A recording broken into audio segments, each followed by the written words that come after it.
আমাদেরকে একটি বক্স দিয়েছে এবং বক্সের মধ্যে দেওয়া হয়েছে একটা 6 দিয়ে বলা হয়েছে আয়নায় এর প্রতিফলন কেমন দেখা যাবে।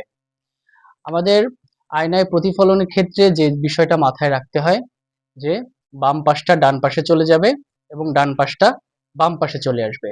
উপরের অংশ উপরেই থাকবে এবং নিচের অংশ নিচেই থাকবে। তাহলে এই ক্ষেত্রে আমাদের যেটা হচ্ছে বক্স যেটা আছে এই বক্সটা বক্সের মতোই থাকবে। আর আমাদের 6 এর নিচে যে বৃত্তটা আছে এই যে ছোট 6 এর নিচে এই বৃত্তটা কিন্তু নিচেই থাকবে। তাহলে এই নিচে থাকার যে শর্তটা এই শর্ত দিয়ে আমরা অপশন প্রথমে বাদ দেব। আমাদের এই বৃত্তটা হচ্ছে নিচে, তাহলে আমাদের বৃত্তটা নিচেই থাকবে। প্রথম ক অপশনে বৃত্তটা উপরে চলে গিয়েছে, সুতরাং ক অপশনটি বাদ। খ অপশনের বৃত্ত নিচে আছে, এটা হতে পারে, আমরা প্রথমে রাখলাম।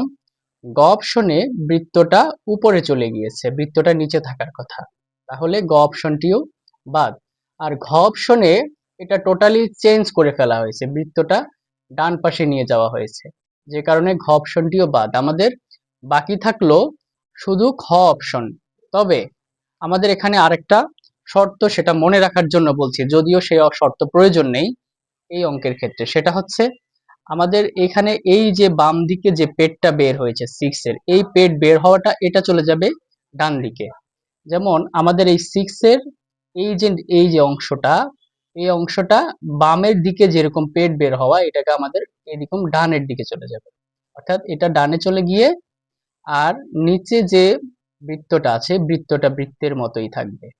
তাহলে দ্বিতীয় শর্ত অনুযায়ী আমাদের খ অপশনটি সঠিক থাকছে, সুতরাং আমাদের সঠিক অপশন হবে খ।